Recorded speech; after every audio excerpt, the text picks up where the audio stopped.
If you are British and you have a friend who's not British, or you've traveled to a different country before, chances are you've heard someone tell you that they love your accent.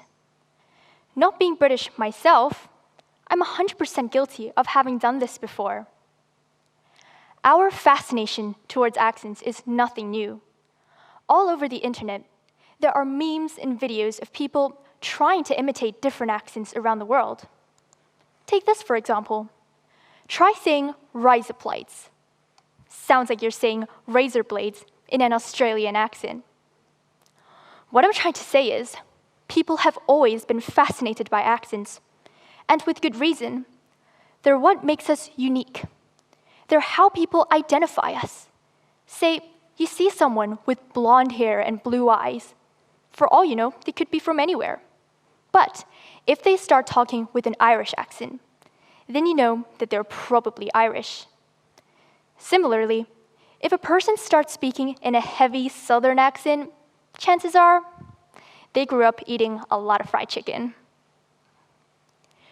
Your accent is not only how others identify you, it's also how you identify yourself. It ties us to our identity in a similar way that our gender and our race does. Because of how incredibly unique every accent is, you can actually use it to discover more about your family's history. People like referring broadly to the American accent or the British accent, but that is a huge generalization.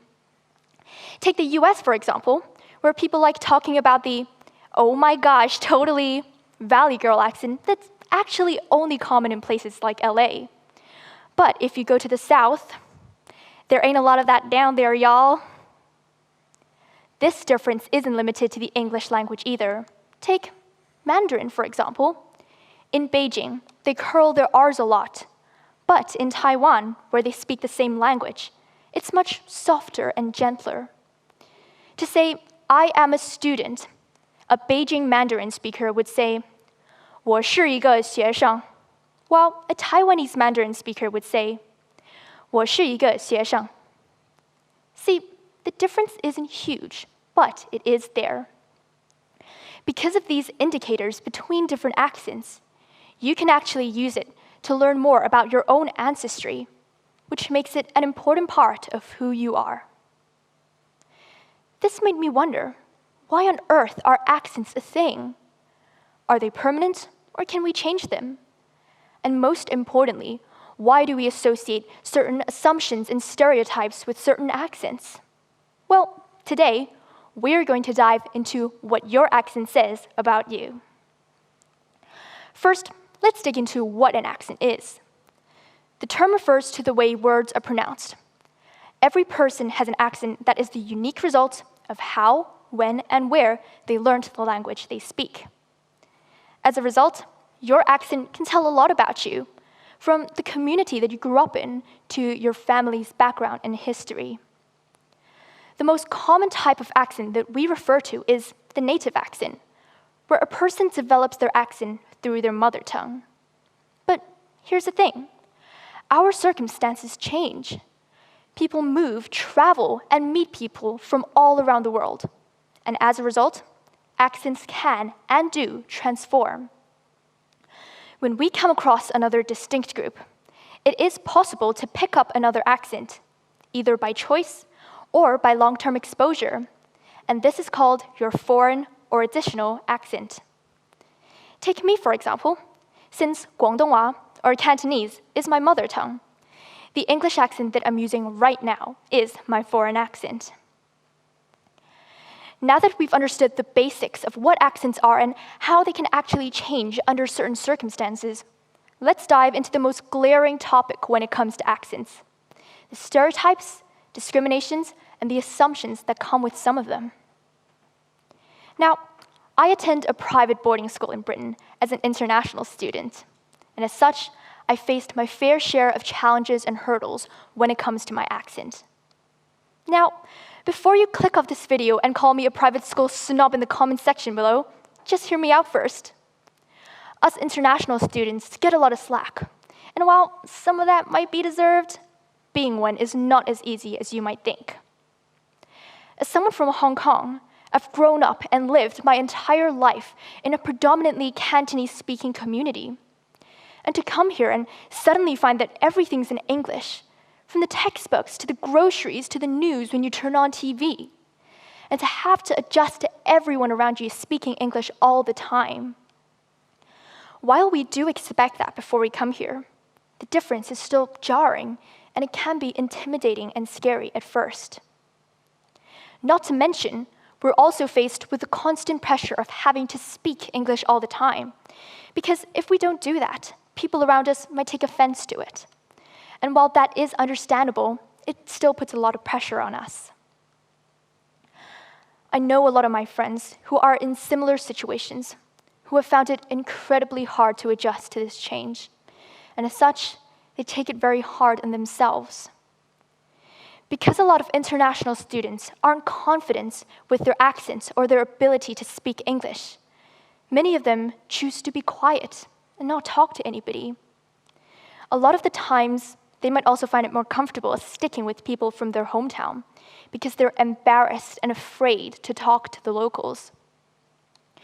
Not only can this experience be incredibly lonely, it can also create a huge barrier between local and international students and make it hard for foreign students to integrate into local school life and live like a normal student would, which is obviously unfortunate because your accent shouldn't limit you from experiencing life. Now, I can't speak for them, nor can I fully understand what they're going through. But for me personally, my adjustment period was ultimately a process that involved a lot of shame and self-doubt.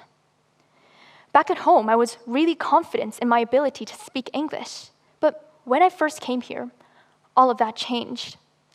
Now, everyone around me could speak English fluently and way better than I could.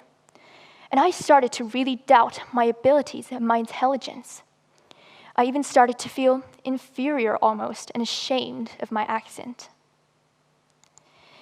Growing up, English literature has always been one of my favorite subjects. And that's why when I switched to my current school in Britain from my previous school in Hong Kong, I kept it as one of my electives.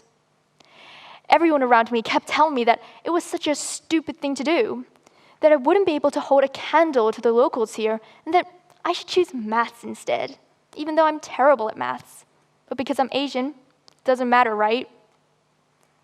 Well, I didn't end up listening to them, and I stuck with my original decision.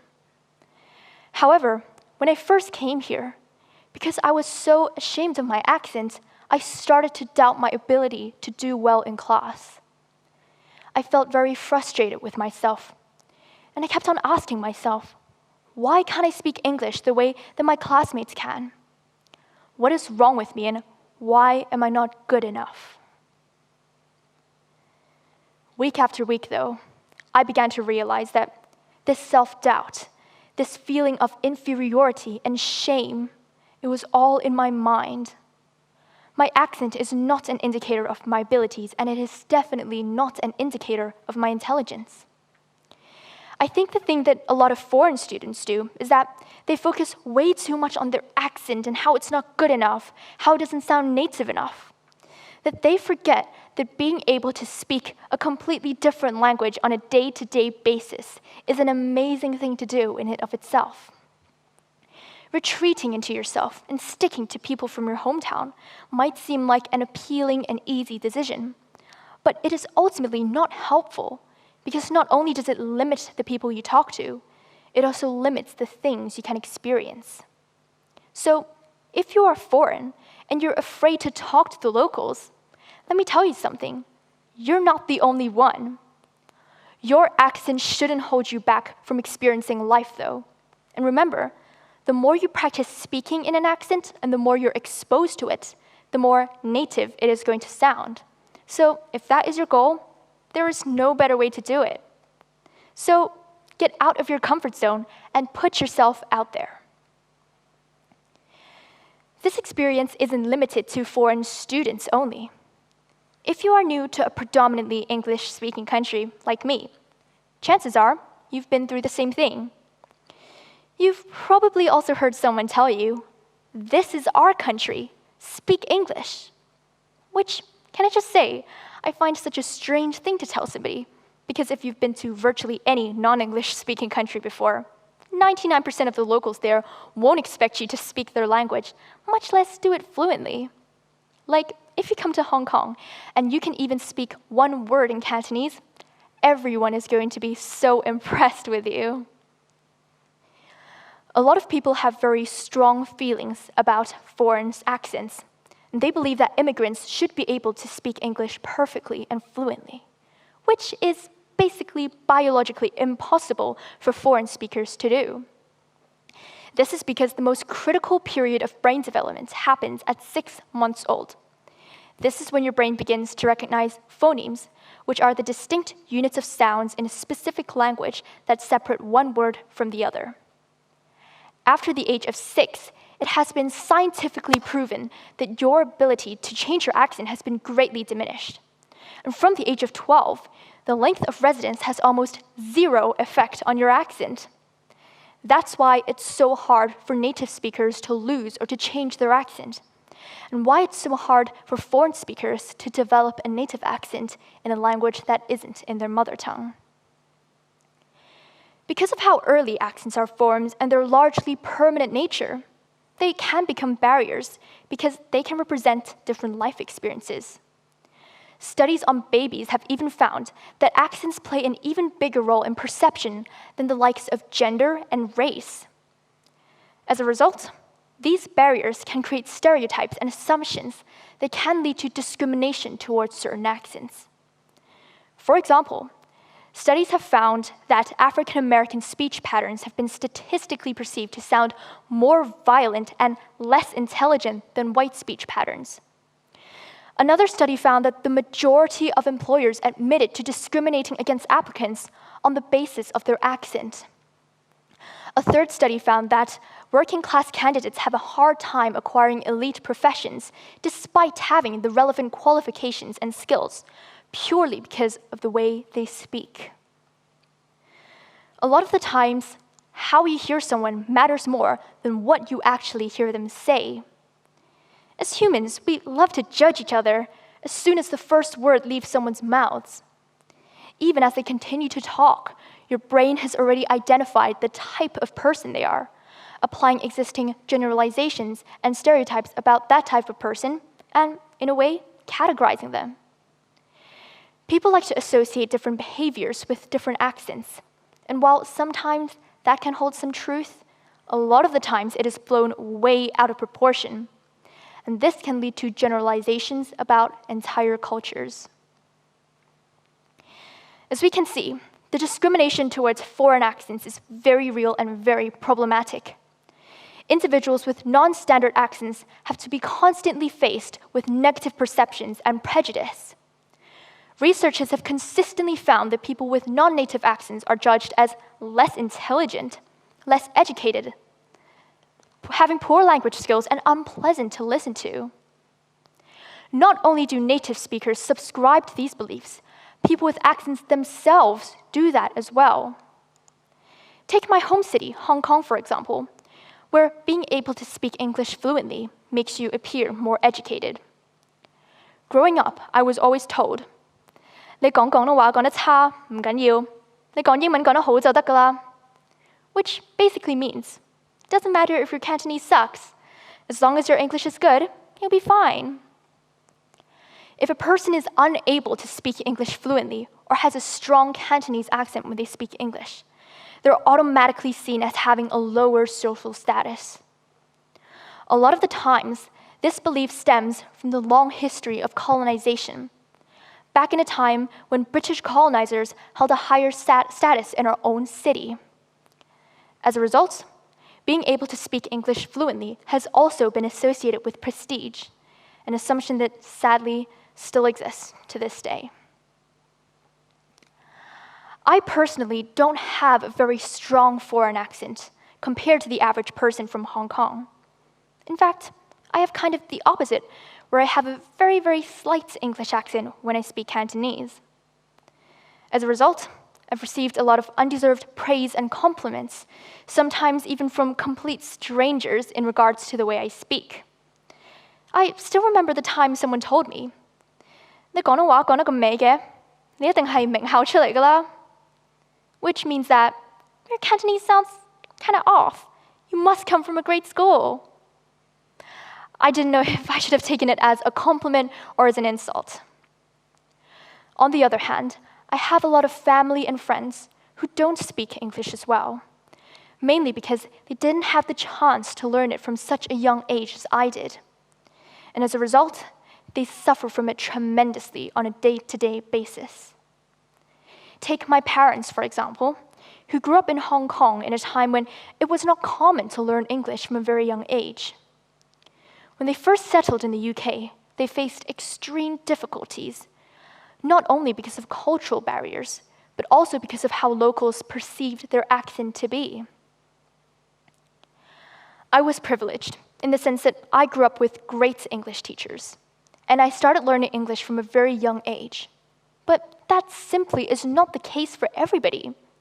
And as studies have shown, the older you get, the harder it is to develop a native accent in a language that isn't in your mother tongue, because of how brain development affects our ability to pronounce certain phonemes. Yes, it's possible for foreign speakers to develop a more native accent through hard work and constant practice, but compared to a native speaker, there will always be a difference. But that's okay. While it's important for us foreign speakers to continue to improve our English accent, nobody should ever be embarrassed about their accent. Instead, as multilingual people, we should be proud of our ability to speak multiple different languages, as learning a different language is actually one of the hardest things you could ever do. So be proud of your progress, celebrate your differences, and most importantly, never be ashamed of your accent. As Tom Robbins said, our similarities bring us together, and our differences allow us to be fascinated by each other. Embrace your accent and be proud of it, be it a native or a foreign accent, because at the end of the day, it's what makes you, you. Last but not least, I've wanted to say this for a very long time. Thank you for coming to my TED Talk.